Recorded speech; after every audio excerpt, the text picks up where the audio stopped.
tidak tersedianya peraturan perundang-undangan yang bisa diakses. Kalau kita mau mengatakan, oh itu di kabupaten sana, atau di sekolah sana, atau di pengelola dapur nomor sekian, itu pengelolaan tidak benar. Terus apa ukuran ketidakbenaran? Iya. Kan harus ada tata kelolanya yang diatur misalnya dengan PP atau Perpres gitu.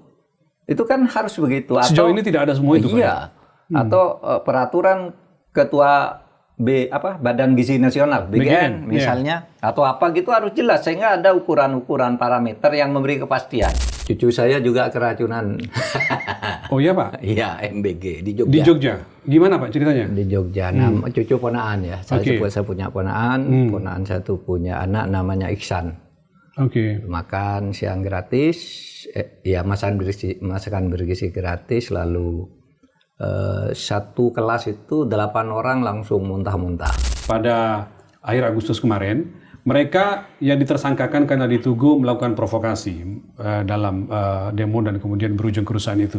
Nah, ini menarik Pak, karena beberapa tokoh seperti misalnya dari Gerakan Nurani Bangsa, teman-teman Pak Mahfud tuh, ada Ibu Sinta Nuria, ada Mas Lukman Hakim Saifuddin dan segala macam itu sudah datang ke Polda dan mengatakan bahwa kami menjamin, ya, terutama aktivis yang misalnya si Del Predo, kemudian ada si Faru Rozi yang di Jogja, ada 6 aktivis itu yang sampai sekarang masih ditahan. Ya, artinya dengan penangguhan tuh, ya silakan aja kan memang ada ukuran sesuatu yang harus ditahan betul itu kalau apa, kan gitu kan.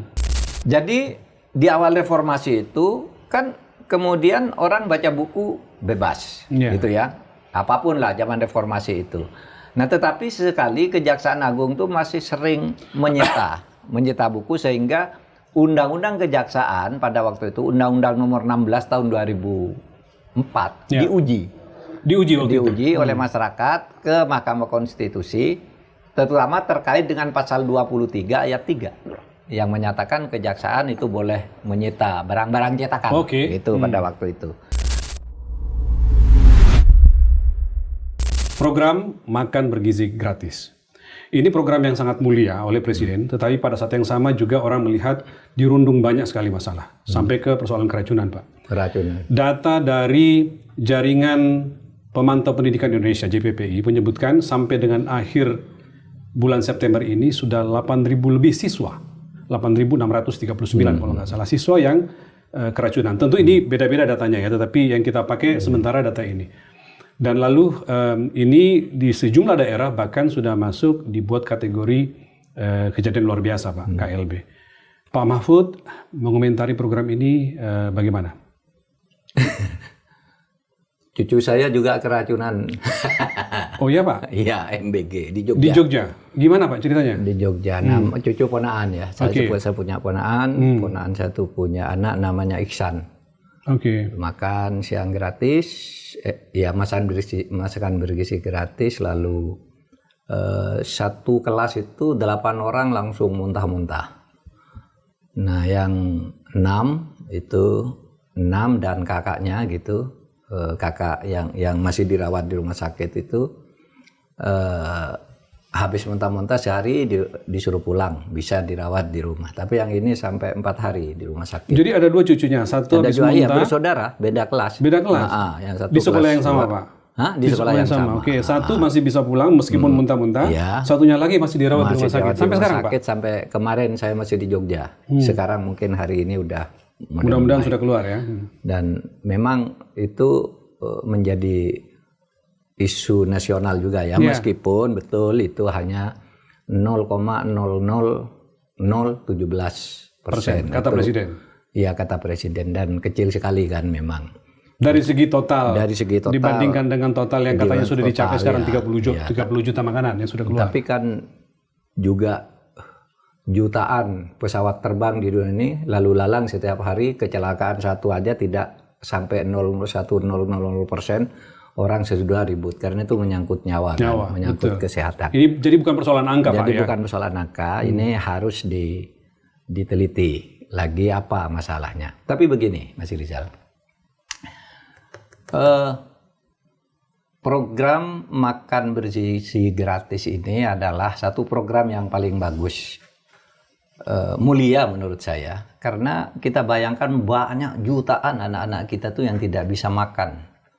mungkin saya bayangkan ketika saya kecil dulu di tahun 60-an kan sulit sekali cari makan itu. Yeah. Makan yang bergizi sulit. Telur aja 1 dibagi 4 dan sebagainya gitu kan. Itu juga masih lumayan, masih dapat telur dan sebagainya. Nah, sekarang masih tidak bisa makan dengan wajar itu dan punya gizi minimal itu masih puluhan juta orang kan. Yeah. Sehingga menurut saya program makan bergizi gratis ini adalah program yang sangat mulia dan program unggulan yang harus kita dukung bersama-sama. Bisa difahami meskipun harus diatasi. Bisa difahami kalau terjadi kesalahan-kesalahan sampai 0,0017. Kita nulis disertasi aja, sebagus apapun disertasi pasti ada salah ketiknya kan. Ini pengalaman saya kalau disuruh meriksa disertasi orang gitu, biasanya kan kalau menilai itu mencari salahnya. Oh, ini udah bagus sekali lah. Kalau gitu cari salah ketiknya aja pasti ketemu. Pasti ada. Analoginya bisa begitu ya? Iya. Saya dosen jadi tahu setiap tulisan sebagus apapun kalau mungkin salah tanda kutipnya, salah huruf miringnya gitu. Nah, ini bisa kita pahami dulu untuk tahap awal ya. Tetapi memang perlu diperbaiki, tata kelolanya ini kan tidak jelas ya. Perlu atau mendesak diperbaiki? Mendesak. Mendesak. Sangat perlu mendesak diperbaiki tata kelolanya. Karena banyak pertanyaan-pertanyaan di bawah. Sebenarnya penyelenggara di bawah itu siapa? Ya. Pada tingkat bawah. Pemerintah daerah tidak tahu. Karena tidak dilibatkan sejak awal. Tidak dilibatkan. Tapi begitu ada masalah keracunan, mereka yang turun. Semacam apa ya, terlibat ketika sudah terjadi masalah gitu ya. Mereka jadi repot. Ada yang satu sekolah ya, guru tidak digaji, tidak ikut panitia, tapi ikut membersihkan piring-piringnya, omprengnya. Iya.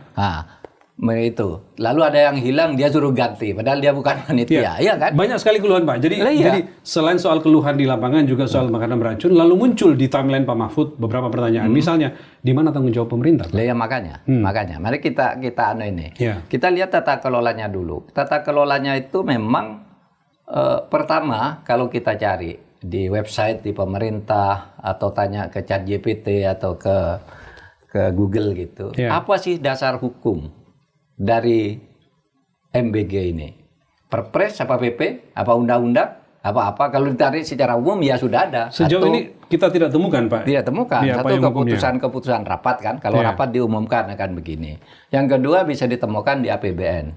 Tapi tata kelolanya kan minimal asas kepastian hukumnya tidak jelas. Ya. Siapa yang melakukan apa? Yang bertanggung jawab ini siapa? Kepada siapa? Kan gitu kan? Dari siapa kepada siapa kita kan tidak tahu. Sekolah tidak tahu menahu juga. Oke, asas kepastian hukum itu di Undang-Undang Administrasi Pemerintahan kan Pak? Asas umum pemerintahan yang baik. Ya sudah ada undang-undang khusus. Di situ ada 2 asas yang penting sebenarnya. Asas kepastian hukum dan asas pelayanan. Banyak tuh ada 8 asas di situ. Tapi kita ambil 2 saja. Misalnya asas kepastian hukum. Tidak tersedianya peraturan perundang-undangan yang bisa diakses. Kalau kita mau mengatakan, oh itu di kabupaten sana, atau di sekolah sana, atau di pengelola dapur nomor sekian, itu pengelolaan tidak benar. Terus apa ukuran ketidakbenaran? Kan harus ada tata kelolanya yang diatur misalnya dengan PP atau Perpres gitu.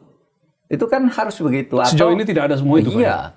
Atau peraturan ketua Badan Gizi Nasional, BGN misalnya, atau apa gitu harus jelas sehingga ada ukuran-ukuran parameter yang memberi kepastian. Kepastian hukum itu pentingnya adalah agar orang bisa memprediksi. Kalau saya melakukan ini, kalau benar ini akibatnya. Kalau saya akan menerima akibat ini. Akibat perdatanya ini, akibat pidananya ini. Kan bisa. Kalau ada kepastian hukum. Nah ini kita tidak tahu sebenarnya tata kelolanya gimana. Yang keluhan-keluhan yang banyak itu ya tidak jelas di tangannya orang-orang yang tidak profesional sebenarnya. Kalau gitu bagaimana dengan pertanyaan 71 triliun dana yang keluar di tahun ini dengan tidak adanya dasar atau regulasi tadi? Nah, itu yang kita tidak tahu.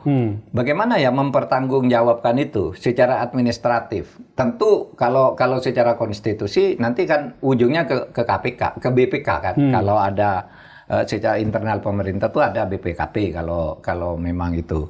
Tetapi kalau secara konstitusional kan ada BPK yang memang itu. Tetapi tetap BPK pun kalau memeriksa itu kan selalu menanyakan nomenklatur dan dasar hukumnya mengacu kemana gitu Pak mengacu kemana, Kepres apa Perpres apa PP, nomenklaturnya apa, cantolannya ke undang-undang APBN apa, kemudian kaitannya dengan undang-undang keuangan negara apa, lalu kaitannya dengan ini tadi AUPB, asas-asas umum pemerintahan yang baik.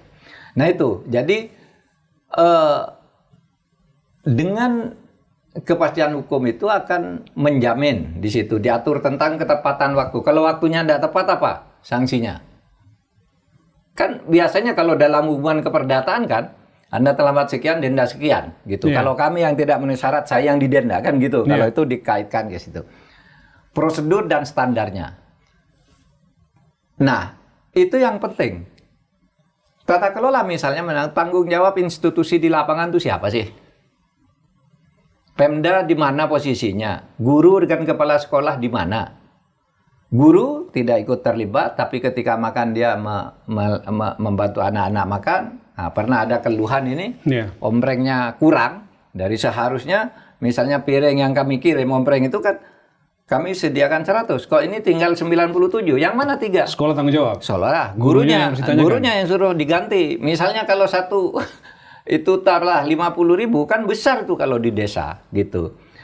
Nah, yang begini-gini ini perlu. Ya. Ini semua harus segera dipenuhi dulu, Pak. Iya, ya ini semua harus dipenuhi.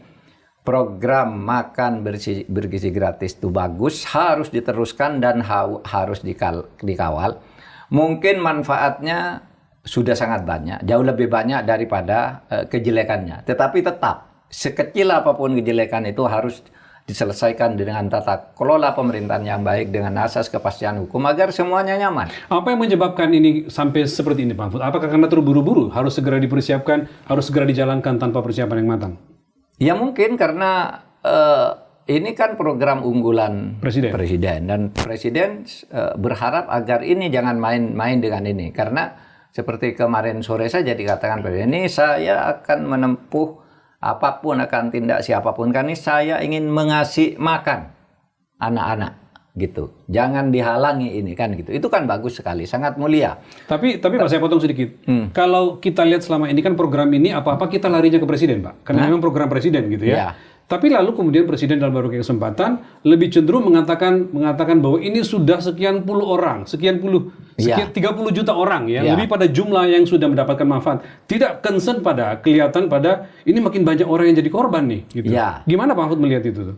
Banyak yang menengarai begitu. Kok seperti presiden tuh targetnya sekian orang, yang ini hanya sedikit. Kesannya mengejar jumlah penerima manfaat. Iya, makanya saya di awal tadi katakan kita pahami, karena ini kan baru belum setahun kan berjalan ya, belum setahun berjalan, dan ini kesempatan untuk mulai memperbaiki tata kelola tadi ya, tentang pelayanannya, bagaimana standar pelayanannya, kemudian bagaimana kepastian hukumnya agar semua nyaman gitu, agar semua nyaman. Dan kita harus mulai dari awal harus dimaklumi pasti ada masalah, tetapi ini jangan dianggap sepele gitu. Nah, soal kepastian hukum tadi Pak, kaitannya dengan semakin muncul korban gitu Pak, keracunan. Lalu kemudian publik mengatakan ini gimana caranya kalau kita mengajukan tuntutan gitu ya. Kalau mau menempuh jalur hukum memungkinkankah itu dilakukan? Bisa. Gimana caranya? Bisa tapi kalau mau memandang itu sebagai konflik yang merugikan. Kan hukum itu bisa saja ada restoratif namanya ya. Restoratif itu ya permakluman, lalu ya sudahlah kita selesaikan di luar dengan baik. Tapi kalau memang mau ditempuh jalur hukum betul, yang paling berat mungkin kalau hukum pidana. Kalau hukum pidana itu dianggap ini pengeluarannya tidak transparan ya. Sehingga mungkin ada yang melihat itu penyelewengan, kontraknya sekian, ternyata harga di pasar sekian, beda antara yang dikontrak dengan yang diterima. Oh, itu bisa ya ditemukan bisa, itu? Bisa pidana itu ya? Bisa pidana dong. Bisa penipuan, bisa korupsi karena itu uang budgetnya negara. 15.000, tapi ketika sampai kepada siswa misalnya dihitung cuma 7.000, 8.000 itu bisa pidana. Kalau di kontrak antaranya 15.000 gitu ya. Lalu sampai tapi kalau memang 15.000 masih dikurangi ini secara sah, ya misalnya ya. Saya tidak tahu secara sah itu seperti apa gitu ya, dipotong ini ya tidak. Tapi kalau pertanggungjawaban sini 15.000 ternyata ke sini 7.000 itu kan korupsi, iya kan? Ada selisih sekian banyak gitu ya. Dan itu kalau triliunan bisa banyak itu, ya. Nah, kalau soal pelayanan Pak, soal kualitas layanan, soal keracunan itu lewat jalur mana? Kalau misalnya korban ini mengatakan kita punya hak untuk mengajukan proses hukum misal itu. Bisa perdata. Tadi saya bicara pidananya dulu. Bisa juga pidana. Kalau keracunan itu karena misalnya kecerobohan, sehingga tanpa sengaja ini sudah jelas kalau dikelola dengan cara ini, kalau campur ini, atau karena tenggang waktu segini, menurut ilmu kesehatan atau menurut ilmu kedokteran, ya. Atau menurut ilmu gizi atau apa, itu bisa beracun. Misalnya kok masih dipaksakan, itu kan pidana jadinya. Ya, bisa pidana meskipun tidak menimbulkan kematian. Kalau menimbulkan kesakitan gitu, kan kalau bisa. Masalah begini ada yang mengajukan semacam class action, memungkinkan juga? Bisa. Nah, itu perdatanya bisa begini. Gimana? Kalau pidana itu kan akibatnya ke sengketa pidana, nanti di pengadilan ada jaksanya, ada polisinya. Kalau ini ada 3 perdata. Induknya itu pasal 1300, ini yang sudah muncul sekarang di media ya. Pasal 1365 KUH perdata itu bisa menjadi dasar untuk melakukan langkah hukum dalam 3 bentuk. Nah, pasal 1365 itu bunyinya perbuatan melawan hukum yang merugikan orang lain, mewajibkan orang yang melawan hukum itu untuk memberi ganti rugi. Perdata nih, perdata. Nah, melawan hukum itu apa? Melawan hukum, 1, melanggar undang-undang dalam arti material, peraturan perundang-undangan. Makanya tadi harus ada tata kelolanya ya. Melanggar hak seseorang, hak subjektif seseorang. Lalu melanggar kewajiban hukum. Ya toh, wajib berhati-hati, kok tidak berhati-hati Anda gitu. Kan kewajiban hukum. Kemudian melanggar kesusilaan, oke, kita melanggar kepatutan dan melanggar asas kehati-hatian tadi ya. Termasuk kewajiban hukum, wajib berhati-hati juga.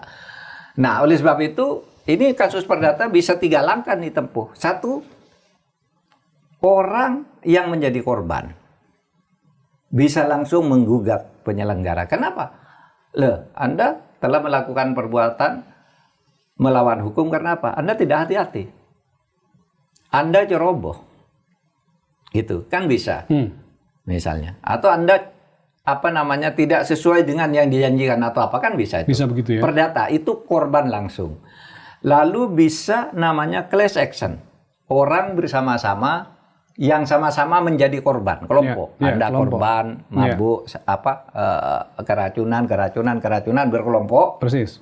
Itu ya, menjadi class action, maju ke pengadilan, gugat gitu. Tapi ada juga yang istilahnya citizen lawsuit. Citizen lawsuit itu artinya orang melakukan gugatan meskipun dia tidak rugi langsung, tapi dia demi kepentingan umum. Gitu, itu bisa. Gitu. Seperti makan ini, wah ini kepentingan rakyat nih. Nanti kalau nih biarkan gugat ke pengadilan. Apa yang diminta? Tuntut. Harus begini. Termasuk kemungkinannya ujungnya nanti perubahan kebijakan.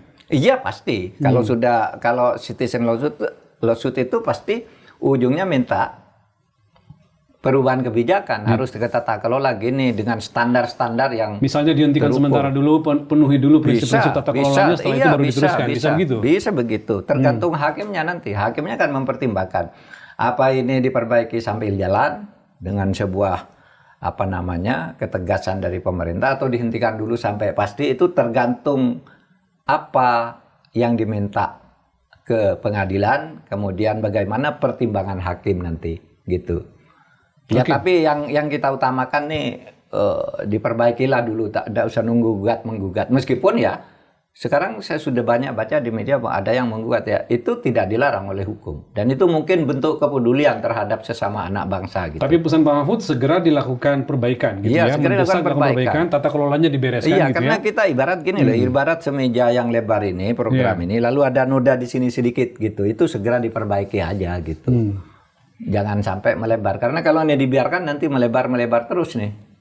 Oke Gitu. Pak. Oke, itu soal MBG. Saya lanjut Pak. Yang juga menjadi pertanyaan follower Pak Mahfud dan juga dibincangkan di berbagai media sosial soal pemidanaan terhadap aktivis yang berdemonstrasi pada akhir Agustus kemarin.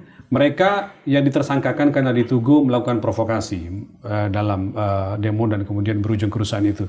Nah, ini menarik Pak, karena beberapa tokoh seperti misalnya dari Gerakan Nurani Bangsa, teman-teman Pak Mahfud tuh, ada Ibu Sinta Nuria, ada Mas Lukman Hakim Saifuddin dan segala macam itu sudah datang ke Polda dan mengatakan bahwa kami menjamin, ya, terutama aktivis yang misalnya si Del Predo, kemudian ada si Faru Rozi yang di Jogja, ada 6 aktivis itu yang sampai sekarang masih ditahan. Tapi oleh polisi itu tidak dihiraukan. Iya. Menurut Pak Mahfud, benarkah polisi bertindak sampai sejauh ini? Ya tergantung kasusnya. Kalau saya melihat ini yang masuk ditangani polisi lebih dari 900 sepertinya Ya, yang tersangka Pak 900 lebih. 900 lebih. Nah menurut saya itu segera disisir lagi, diambil yang selektif. Dipilah-pilah. Dipilah. Oke. Ini mana yang benar-benar pidana, yang benar-benar menghasut, benar-benar memprovokasi, atau benar-benar karena mana? Saya hanya ikut demo biasa yang dijamin oleh undang-undang. Adalah undang-undang kebebasan. Itu dia Pak.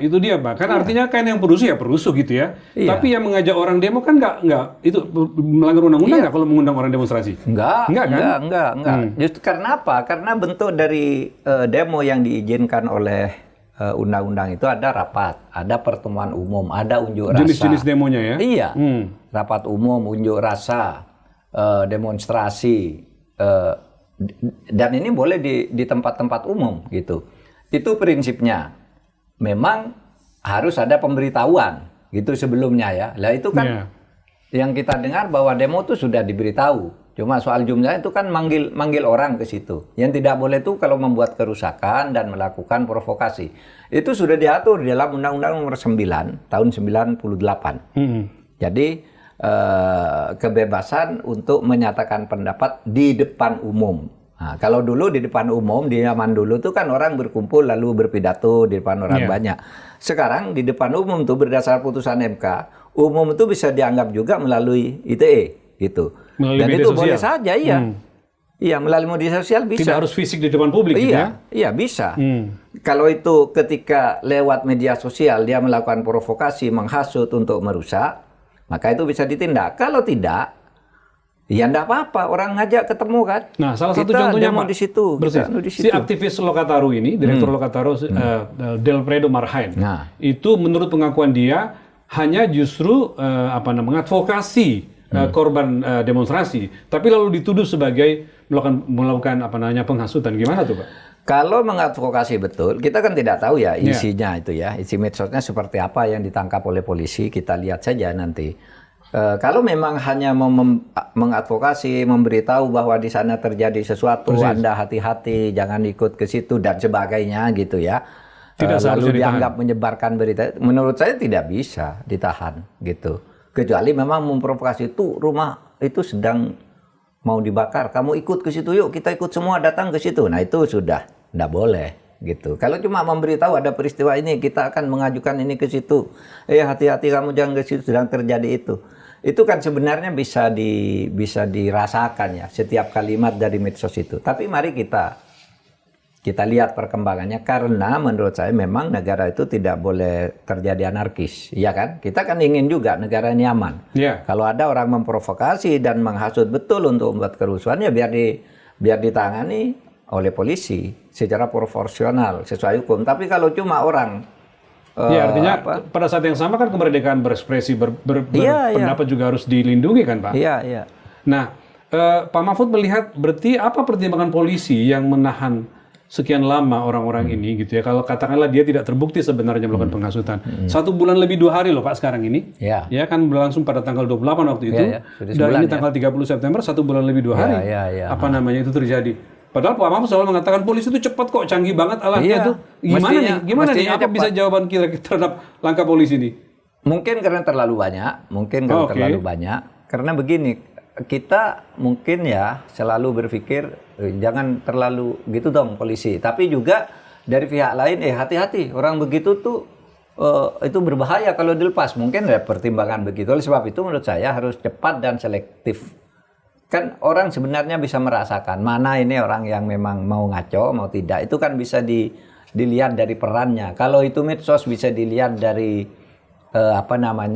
narasi-narasi yang dipakainya gitu. Dan supaya diingat bahwa di dalam hukum pidana itu tidak boleh ada analogi. Ditafsirkan ini artinya sama dengan ini. Nggak boleh. Dalam hukum pidana kalau ada analogi kacau gitu. Jadi harus jelas. Yang dikatakan memprovokasi adalah ini. Yang dikatakan menghasut adalah ini. Itu harus sama. Jangan ada penafsiran di situ. Jangan kalau ditafsirkan sendiri, wah itu bahaya. Dalam hukum pidana tidak boleh. Dan Pak Mahfud, kalaupun misalnya itu ada tindak pidana di situ, kan ada mekanisme semacam proses hukum tetap berjalan, tapi ada mekanisme penangguhan penahanan, peralihan penahanan.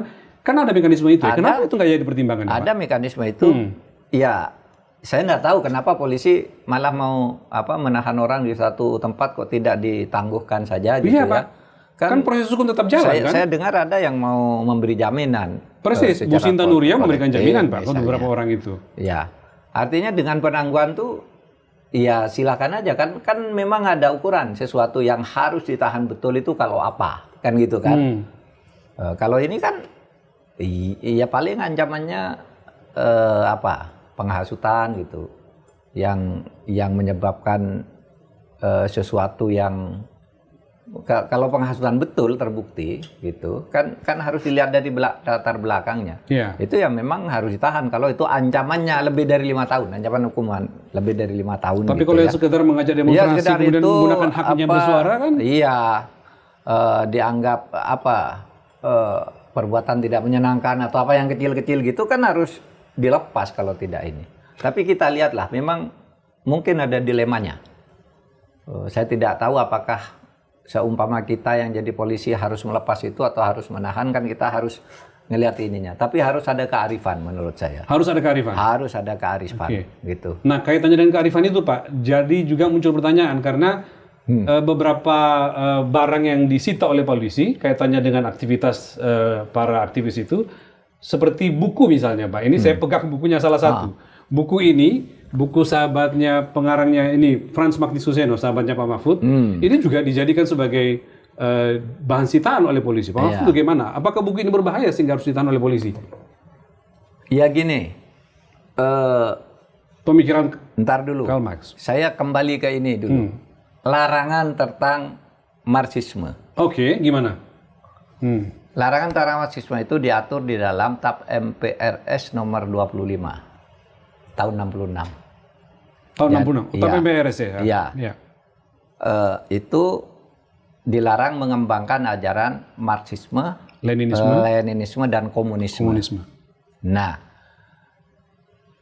itu dilarang tahun 66 sesudah peristiwa G30 SPKI, tetapi pada tahun 2003 diperbarui lagi bahwa ini termasuk yang masih berlaku TAP nomor 25 itu. Tetapi tetap penjelasannya itu hanya dilarang kalau dijadikan sebuah gerakan politik. Kalau dijadikan sebuah gerakan politik. Kalau untuk bacaan, pengembangan ilmu pengetahuan, studi itu sama sekali tidak dilarang.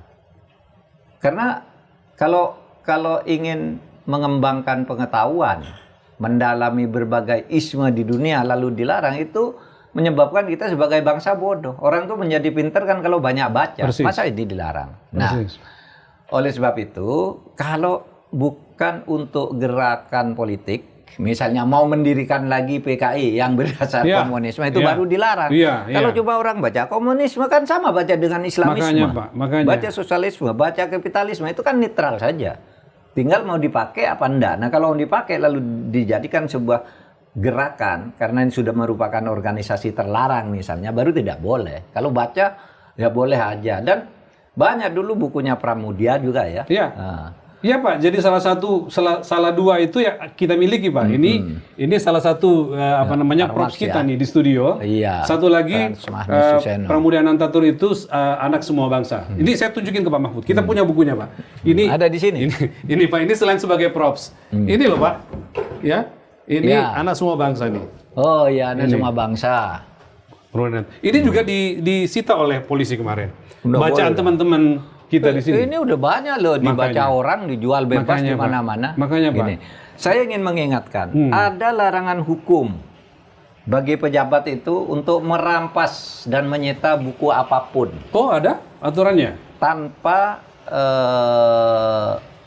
putusan pengadilan. Atau tanpa izin ketua pengadilan bisa. Jadi bisa keliru tindakan polisi ya kalau melakukan itu ya? Salah, bukan keliru. Salah. Kalau keliru mungkin bisa dimaklumi karena panik gitu. Tapi itu salah karena gini, dulu memang ada undang-undang pada tahun 63 itu memberi undang-undang tentang kejaksaan tahun 63 itu memang memberi wewenang kepada kejaksaan untuk menyita buku-buku yang dianggap membahayakan negara. Nah, tetapi kemudian itu masuk di dalam undang-undang kejaksaan tahun 2004 ya. Yang kemudian itu diuji. Jadi di awal reformasi itu kan kemudian orang baca buku bebas gitu ya. Apapun lah zaman reformasi itu. Nah, tetapi sekali Kejaksaan Agung itu masih sering menyita buku sehingga Undang-Undang Kejaksaan pada waktu itu Undang-Undang Nomor 16 tahun 2004 diuji oleh masyarakat ke Mahkamah Konstitusi, terutama terkait dengan pasal 23 ayat 3 yang menyatakan kejaksaan itu boleh menyita barang-barang cetakan itu pada waktu itu.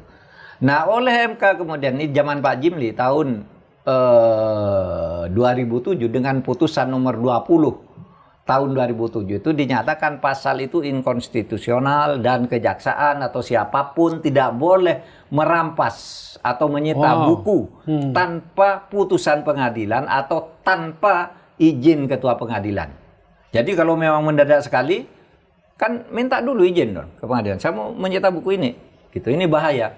Bahayanya jangan bahaya karena isinya. Kalau isinya tidak boleh dianggap bahaya. Isi itu netral. Apalagi kalau isinya, digunakan, kalau isinya itu buku ini digunakan untuk memprovokasi orang. Tindakannya menggunakan buku ini yang bisa bukunya dirampas.